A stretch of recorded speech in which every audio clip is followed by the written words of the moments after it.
Mesdames, Messieurs, surtout bienvenue à l'émission, donc La Tribune. Vous savez que La Tribune, c'est qu'on apprend à apprendre à connaître des gens, des personnalités de la région, donc la MRC de l'Érable ou la MRC d'Arthabasca. Et aujourd'hui, comme invité, pendant un beau 30 minutes, nous allons recevoir une personnalité féminine.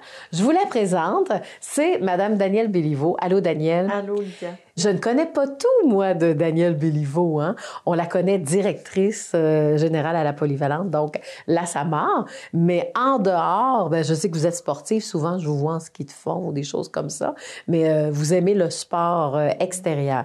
Alors, est-ce que vous acceptez de vous dévoiler aujourd'hui, Danielle? On va y aller. Il n'y a pas de problème. Bon, Je n'ai pas de grande cachette. Je n'ai pas de squelette dans mon placard. Ça va être correct. Parfait. Et bien, dans ce cas-là, on y va pour le tutoiement. Alors, Danielle, comment tu te définis, toi, en tant que femme? Bien, je pense que j'ai un bel équilibre. Pour moi, la famille est importante. Donc, mes enfants, mon conjoint, ma famille proche, mes frères, mes sœurs, ma belle-sœur, tout ça, pour moi, c'est important. Fait que ce côté-là est important, mais mon travail est aussi très important. Donc, j'ai un bel équilibre, je pense, entre moi, parce que je pense qu'avec la cinquantaine avancée, on avance, on commence à penser qu'on pense à nous aussi. Donc, je veux dire, mes enfants, ma famille, mon travail, puis de faire attention à moi aussi. Je pense que j'ai un bel équilibre. En tout cas, je suis bien là-dedans, dans l'équilibre que je me suis donnée. Peut-être pas l'équilibre que tout le monde voudrait avoir, mais dans l'équilibre que je me suis donnée, là, je me porte bien. OK. Donc, c'est une belle discipline. C'est à peu près ça? Vous avez de la discipline? Non, mais non? oui. Non? Non, je suis pas très disciplinée, mais j'aime avoir diversifié ma vie puis tout ça. Donc, pour moi, l'école, c'est sûr que c'est mon bébé. Hein, je suis là depuis toujours. Je suis née là professionnellement parlant. Puis souvent, je vais mourir là professionnellement parlant. Je veux dire, j'ai commencé ma carrière là, je vais la finir là.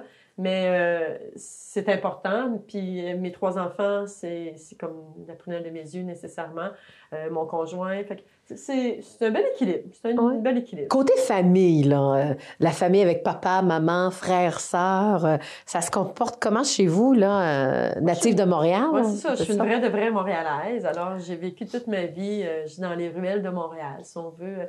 Mes 2 parents sont pas des professionnels. Ma mère était une maman à la maison quand on était plus jeune. Quand on a vieilli un peu, elle est devenue cuisinière dans une cafétéria d'école. Mon père est bricoleur, donc il a travaillé dans la construction toute sa vie. J'ai un frère et une sœur. Je suis l'enfant du milieu. Donc, j'ai une sœur qu'on a 18 mois de différence, qui est plus vieille que moi, puis j'ai un frère qui a 8 ans plus jeune que moi. Fait que, mais un beau milieu familial, on est très tissé serré. Oui. Pour moi, c'est important. On se voit, on se visite, on se parle tout le temps. On est rendu quand on voit toute la grande famille. Ma sœur a 3 enfants, mon frère en a 2. Bon, ma sœur, c'est 3 enfants, il y en a 2 qui ont des enfants. Fait que je suis rendue grande tante, on se rend bien vieille. C'est une belle grande famille. Puis même si moi, je suis rendue à Plessisville, puis que les autres sont encore à Montréal, ça reste que on est très tissé serré. Mais c'est ça. Fait que je viens vraiment d'un milieu très terre à terre. Mon père vient d'une ferme, donc son père était agriculteur. Ma mère a eu une vie plus difficile, je dirais. Là, papa qui s'est parti de la maison sans trop savoir où il est allé. Elle vit dans une orphelinat pendant un bout de temps de sa vie. Donc, une madame qui a dû se débrouiller par elle-même, très jeune dans sa vie, à 14 ans, travailler, elle vivait dans ses affaires. Puis, mais une maman qui nous a toujours transmis des valeurs tellement... Autant qu'elle les a pas eues, des valeurs vraiment familiales au départ, je vous dirais, parce que après avec sa mère, ses frères, sœurs, ça a bien été, mais qu'elle nous a transmis des valeurs vraiment incroyables. Oui. Est-ce qu'on peut dire que tu retiens un peu de ta mère avec ton côté, tu sais, on se débrouille, on trouve des solutions? Je pense que oui. Puis j'ai toujours admiré ma mère, je dirais. Je disais ça parce que la relation que j'avais avec ma mère était vraiment... J'étais très, très proche de ma mère. Des fois, je faisais des blagues, je sortais, je m'en allais quelque part, je savais même si je rentrais à 2-3 heures du matin, que ma mère, elle m'attendrait, puis qu'elle serait là, puis que je pourrais parler avec elle. Mais il y a des gens qui me disaient « Bon, ben, tu surveilles. » Je dis « Non, elle me surveille pas. » Puis quand elle adore, quand j'arrive, je suis pas bien. Que cette relation-là que j'avais avec ma mère, je lui ai toujours dit « Qu'est-ce que tu as fait pour que j'aie confiance en toi? » Puis je rêvais, je veux dire que si j'ai des enfants un jour, d'avoir cette relation-là avec mes enfants. Puis je suis fière parce que je pense que je suis arrivée à cette relation avec mes enfants. Tu sais, j'arrive à avoir une complicité là, avec mon gars et mes filles assez impressionnante. Là, Oui, puis je te trouve chanceuse aussi à quelque part d'avoir ces beaux liens tissés serrés-là. Mais en même temps, tu as quand même eu une sœur et un frère. Le plus beau souvenir que tu te rappelles dans ta jeunesse avec ton frère et ta sœur, ce serait quoi? Je pense que c'est nos fins de semaine. Nous, on s'en allait chez mes grands-parents la fin de semaine. Puis on allait toujours, mon père jouait au hockey, fait on se retrouvait vraiment comme chez les grands-parents, on avait le sous-sol, on jouait aux professeurs, on volait du chocolat à ma grand-mère dans son congélateur qu'elle mettait là pour qu'on le vole, pour pas qu'on s'apparaisse trop de nos parents. Puis souvent, mon père travaillait, mon père jouait au hockey, mettons, à 10h30, 11h le samedi soir, puis lui, il voulait pas nous amener, il voulait pas qu'on y aille, fait qu'on se couchait, puis mon grand-père nous réveillait quand mon père était parti, puis il nous amenait, on se cachait dans le haut de l'aréna, puis on allait voir la partie de hockey. Ou aller au ciné-parc avec mon grand-père. Ça, c'est des souvenirs que j'ai eus, ça, avec mes parents, puis mon frère et ma sœur, là, qui étaient assez impressionnants. Donc, petit milieu, on n'était pas riche, hein, on voyageait pas. C'est pas avec mes parents que j'ai eu la piqûre des voyages, parce que on n'a jamais voyagé. Nos voyages, souvent, c'est les tournois de hockey que mon frère avait. Mais, tu sais, je peux pas dire que j'ai pas eu une belle vie. On a fait du camping longtemps. J'ai travaillé sur les terrains de camping, j'ai été lifeguard, j'ai été à la réception, j'ai fait plein de choses. Mais c'était une belle vie. C'est une vie simple, mais belle. Tu sais, on rêvait quand on arrivait le vendredi soir à Saint-Germain qu'on tourne à gauche parce qu'il y avait un petit casse-croûte là, de bord de route là, qui était là. Puis on rêvait-tu d'aller manger un grilled cheese dans ce casse-croûte-là. C'est des affaires très simples, très de la vie, mais tellement belles. Là. Voilà. Ouais. Une adolescente, comment était cette adolescente-là? Avec du caractère, mais en même temps, pas de caractère. Non, je suis quelqu'un de plutôt effacé, curieusement. J'ai été... des fois, les aventures de la vie nous amènent à des endroits qu'on pense pas. Et mon père était très impliqué au niveau du hockey avec mon frère. Puis, il y a une organisation de hockey dans le temps qui faisait comme un genre de Miss Comité des jeunes qui étaient des Miss, on vendait des billets. C'est pour ramasser des fonds, dans le fond, pour l'organisation. Puis, mon père avait donné le nom de ma sœur. Mais ma sœur était un petit peu plus tomboy dans le temps. Donc, c'était plus le genre à coacher l'équipe de hockey que d'aller faire la belle en avant. Puis là, mon père, quand il a dit non, je n'irai pas là. Fait qu'il m'a dit, ben là, Daniel, tu vas y aller. Je dis, non, moi, je suis trop gênée, là, je pourrais pas aller vendre ça. Puis j'étais quand même quelqu'un de très réservé, très timide. Fait qu'il dit, non, il dit là, il voulait pas perdre la face, puis je voulais pas que mon père perde la face. Donc, je dis, non, c'est correct, je vais y aller. Fait qu'en fait, je me suis mis à vendre des billets, à vendre des affaires, puis il n'y avait jamais vu ça, quelqu'un qui en vendait autant. Moi, j'étais comme découragée, je me disais, je ferais jamais rien. Puis c'était vraiment, il pigeait au hasard, il allumait des chandelles. Puis en fait, j'ai gagné le concours. Ben bravo. Ce qui fait que je suis Miss Comité des jeunes de Ville-d'Anjou. Non. Ben c'est un hommage, c'est un prix. Mais ce qui fait qu'après ça, j'ai dû faire de la représentativité un peu partout, d'aller sur des games de baseball, lancer la première balle, des choses comme ça. C'était quand même ce concours-là était quand même très bien vu à Ville-d'Anjou dans le temps. Mais c'est ce qui a fait en sorte qu'aujourd'hui, je suis celle que je suis. Parce que je pense sans ce concours-là, sans que mon père m'ait poussé à aller là, je te dirais juste même, le premier emploi que j'ai eu, le monsieur, il m'a dit, je t'ai engagé, Daniel, parce que je me disais, j'ai eu pitié de toi, parce que je me disais, si moi, je donne pas sa chance, il n'y a personne qui va le faire. Que je travaillais dans la distribution consommateur aux Galeries d'Anjou. Bon, mais parle-moi des autres emplois aussi. C'est comme ça que j'ai fini avec ce concours-là à m'extérioriser. Comme emploi étudiante, j'ai pas eu beaucoup d'emplois parce que j'ai gardé les mêmes longtemps. Donc, distribution consommateur, j'ai travaillé là pendant longtemps, la vente par catalogue. Oui, mais c'est ça parce qu'il y en a plusieurs qui connaissent pas ça. Non, c'est de la vente par catalogue. Les gens remplissaient des petits papiers dans le catalogue, ils allaient chercher ça en arrière, on leur présentait. Puis j'ai travaillé sur un terrain de camping. Sur le terrain de camping, j'ai commencé, je devais avoir près de 12 ans dans un petit mini-pot qu'on donnait les bâtons, les choses comme ça. Après ça, j'ai été sauveteur. J'aime beaucoup la natation. Donc, je suis quelqu'un qui nageait beaucoup. Plongeon, natation. J'ai fait des compétitions de plongeon aussi. Ce qui fait que j'ai été lifeguard pendant plusieurs années. Là, je ne sais plus combien d'années, mais longtemps. Après ça, quand j'ai arrêté d'être lifeguard, j'ai été à la réception du terrain de camping parce que je parlais bien anglais. Fait que je me suis comme débrouillée avec les propriétaires. Puis les propriétaires, c'est leur fils qui a pris la relève, qui avait mon âge, puis on est resté dans contact. J'ai arrêté de travailler là, je vais avoir 22, 23 ans. Là. OK. Parce que je restais avec les gars pareil. Puis après ça, j'étais ici, je suis arrivée à Plessisville à 22 ans. Bon. Ben justement, on va en parler, parce que les études, parle-moi juste des études, là. Est-ce qu'on était certaine en bas âge qu'on allait devenir une enseignante? Je voulais être enseignante au primaire, comme tout le monde, des petites affaires. Après ça, quand j'ai continué mes études, j'ai comme avancé, j'étais au Cégep Maisonneuve à Montréal. Ensuite, quand c'était le temps de faire mes applications, j'ai toujours eu quelqu'un qui était un petit peu insécure à mes notes, mais tu sais, c'est peut-être l'anxiété de performance à la limite. Tu sais, je suis pas assez bonne, je suis pas. Fait que j'avais appliqué au HEC de Montréal, j'avais appliqué en informatique, parce que c'était son remonte de 35 ans, presque 40 ans. C'était dans le temps que l'informatique commençait, puis il y a beaucoup d'avenir en informatique.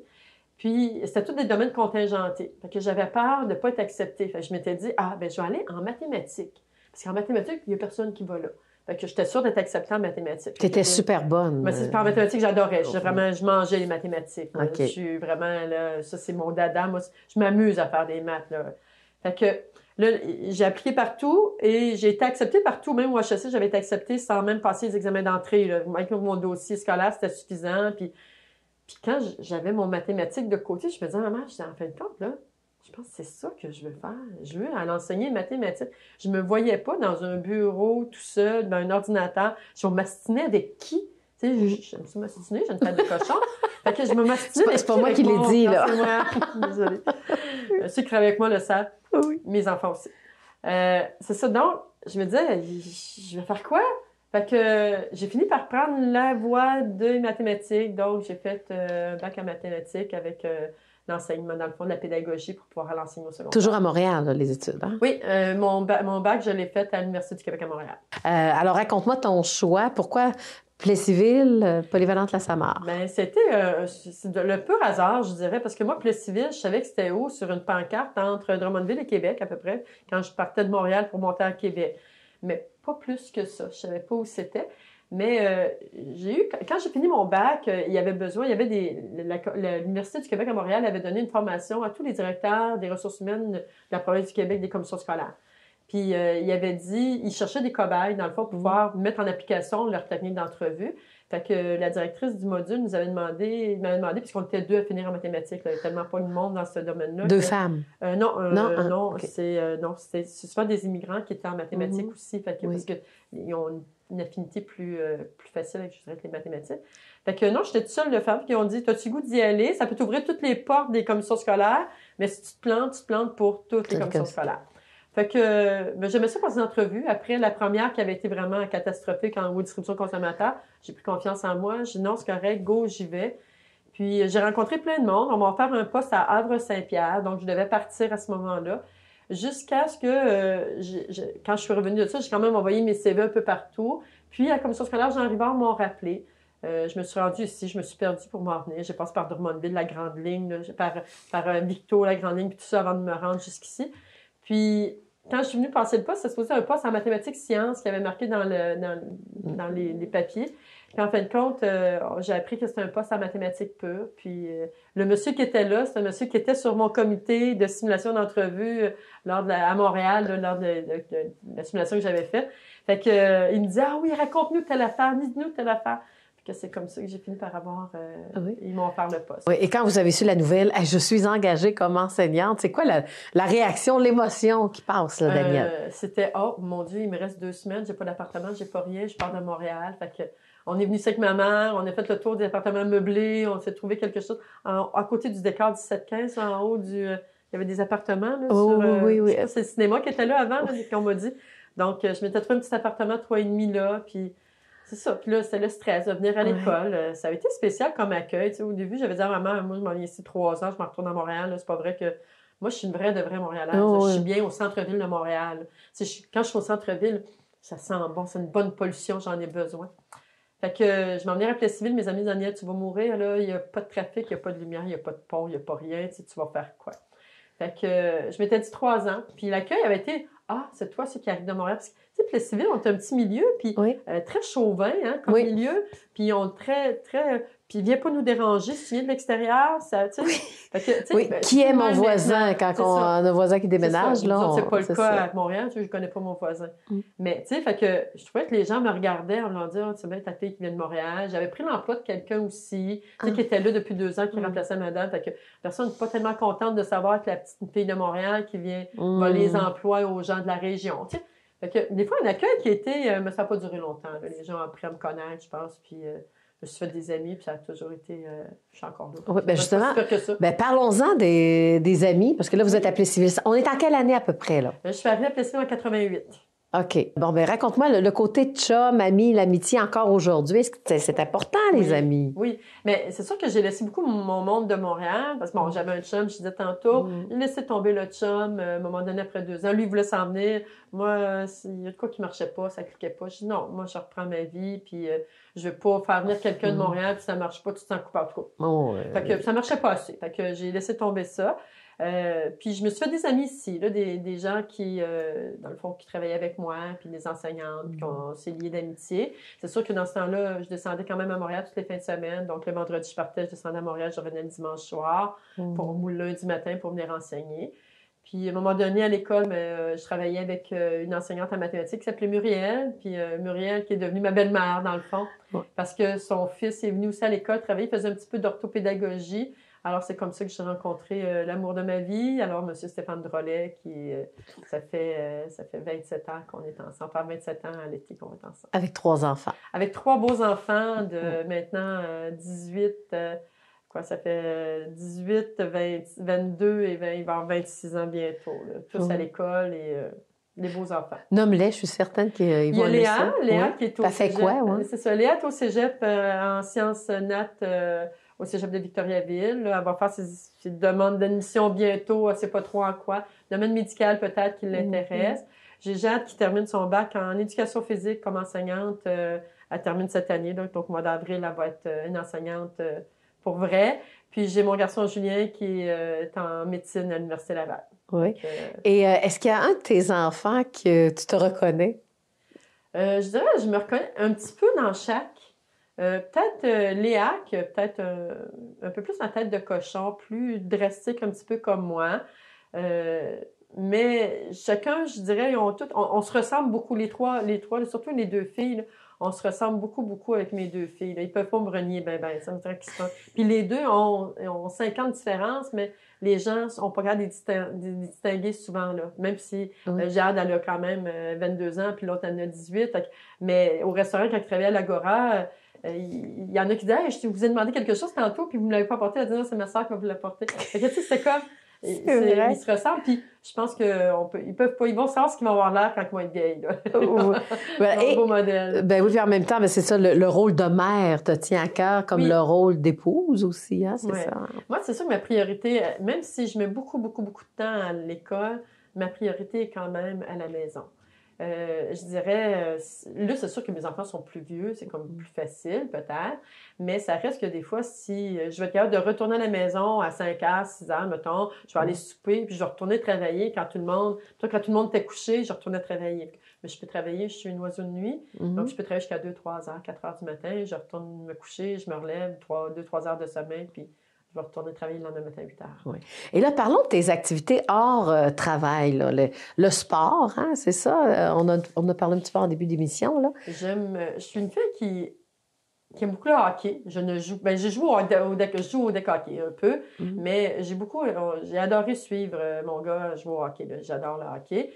Mes filles ont fait beaucoup de patinage artistique, donc j'ai aimé le patin, même si j'avais dit au début que mes enfants ne feraient jamais ça de leur vie parce que c'est une affaire qui est plate puis tout ça. J'ai embarqué, j'ai même fait mes cours de juge, en tout cas. Je suis allée jusqu'au bout. Okay. Mais pour moi, j'ai pas joué au hockey sur glace, j'ai pas fait de patinage artistique, j'ai pas dansé non plus. Je suis vraiment nulle en danse, mes filles sont bonnes. Moi, c'est plus dans le sport individuel. Je dirais, j'aime beaucoup le jogging, j'aime beaucoup le vélo de route. Là, on s'est mis au paddleboard ça fait 2 ans, là, puis j'adore ça aussi. Mais tu cuisines? Oui, j'adore cuisiner. Oui, aussi. OK. Oui. Ben, je pense que Stéphane aime plus les travaux de la maison et toi, Parle-moi de la complémentarité du couple. Oui, je pense qu'on se complète bien. Je pense qu'on est... moi, je suis quelqu'un de très rationnel. Lui, il est beaucoup plus irrationnel, beaucoup plus senti. Moi, je vais être plus drastique. Moi, je suis très simultanée, tout en même temps, puis lui, très séquentiel. Fait qu'en bout de ligne, quand on part en vacances, on est correct. Lui, il est structuré, puis moi, j'ai laissé aller. Fait que c'est correct, ça se passe bien. Mais donne-moi un exemple. L'exemple que tu m'as donné tantôt en préparation d'entrevue, là. Ben, c'est sûr que moi, mettons, c'est lui qui va être porté à faire le ménage, structurer la déco, il est excellent en déco, tout ça. Mais moi, je vais m'installer dehors avec mon tournevis, mon charcoal, puis je vais m'amuser. Là. Fait que c'est vraiment comme... un peu un petit couple inversé, même s'il n'aime pas ça quand je dis ça, là. Mais un petit couple inversé, là, mais lui, il est vraiment plus d'affinité, beaucoup plus artistique. Stéphane, c'est un chanteur, c'est un artiste en soi. Donc, beaucoup plus artiste, plus comme... Mais moi, c'est terre à terre, ça passe, puis des fois, ça tourne les coins ronds. Puis si on fait du ménage, moi, on m'en fait un petit peu ici, un petit peu là, un petit peu là, un petit peu là, un petit peu là. J'en finis par là tout le faire. Ouais. Lui, s'il rentre dans une pièce, il faut qu'il la finisse. Fait que des fois, moi, t'as y laissé. C'est en plein ça. J'en repasserai après. C'est bon. S'il reste de quoi faire, je t'aiderai. Oui, j'aimerais ça qu'on parle de tes voyages. Oui. Parce que ça, c'est vraiment important dans ta vie. J'adore voyager. pour moi, je sais pas pourquoi j'ai eu la piqûre à l'école, avec les élèves, parce que j'étais pas quelqu'un qui voyageait, parce que comme je disais tantôt, mes parents, ils n'ont pas été de grands voyageurs, là. C'était pas dans leur valeur à eux autres à ce moment-là, ou peut-être dans leurs moyens financiers aussi, avec 3 enfants puis des métiers plus terre à terre. Fait que je me suis mis à voyager avec les élèves, à faire des voyages pour les élèves. Mon premier au Nouveau-Brunswick en avion avec un groupe d'élèves. Moi, je suis partie avec des amis en République dominicaine, dans le sud. Mais après ça, là, je me suis vraiment impliquée avec les élèves. J'ai ouvert beaucoup de ce côté-là. On a même reçu le prix à l'école comme étant l'une des écoles au Québec qui est de plus l'internationalisation des écoles. Donc, rendre international la vie de nos élèves qui sont... Parce que nous, on a un milieu très fermé. On n'a pas beaucoup pas multiculturel comme à Montréal. Donc, d'avoir cette ouverture-là pour nos élèves. Que je me suis mis à voyager avec les élèves, que ce soit le Pérou, la Jamaïque, le Guatemala, qu'est-ce que j'ai fait? J'ai fait Haïti. À tous des endroits où moi, je suis pas allée. Non, mais ça, c'est des voyages que... Moi, mais j'aimerais ça, par exemple. Mais moi, j'aime beaucoup voyager aussi terre à terre. J'aime aller m'installer sur une plage. J'adore la plage. J'adore le soleil. Je suis une fille d'été. Je vivrais au soleil tout le temps. Mais en même temps, j'aime le côté plus voyage humanitaire. Fait que aller dans le peuple, aller sentir le peuple, aller m'asseoir dans les maisons, j'adore ça. Fait que j'ai fait beaucoup de voyages style humanitaire. Je me suis fait des amis un peu partout, que ce soit en Espagne ou en France, tu sais, pour aller voir les gens, pour aller vivre avec eux autres. En faisant les échanges étudiants, on rencontre les enseignants là-bas. Fait que les enseignants, nous invitent. Puis tu sais, donc on va dans le... Fait que j'ai fait beaucoup. J'étais très... Il y a pas même que... Je dirais l'Afrique puis l'Asie qui sont mes 2 endroits que j'ai pas fait, mais j'ai fait l'Australie, l'Espagne, l'Allemagne. Et ça va venir un jour. Ah oui, c'est sûr, bon. C'est sûr. J'espère. Oui. Pas dans les cas qu'on vit là, je sais pas, mais oui, j'espère bien pouvoir voyager. Là. C'est mon but. Le temps va nous bousculer dans quelques instants, puis je veux passer quand même à parler de les belles fiertés, parce que tu as été combien d'années enseignante? 5 J'ai été ans. 5 ans. Après ça... J'ai été adjointe pendant 3 ans, 3-4 ans. Là, je suis comme mêlée dans mes années. Là, oui, OK. Puis je suis à la direction depuis plus de 20 ans. Bon. Alors, les plus belles réalisations, parce que, bon, la polyvalente de la Samar performe très bien là, au niveau du Québec, entre autres. Là. Alors, c'est une des belles fiertés aussi, mais il y en a sûrement d'autres. C'est sûr que mes résultats scolaires, je suis très fière des résultats scolaires. Le programme POM, c'est un programme qui est là, avec les élèves avec leur portable, qui est là depuis que... sous mon règne, entre guillemets, je dirais. Oui, c'est ça. Qui est ça. J'aime beaucoup la robotique. On est performant en robotique, mais ça, j'y suis pour rien que d'autres avoir dit oui, j'embarque, j'ai écouté un élève, on a fait des démarches, mais j'ai une équipe.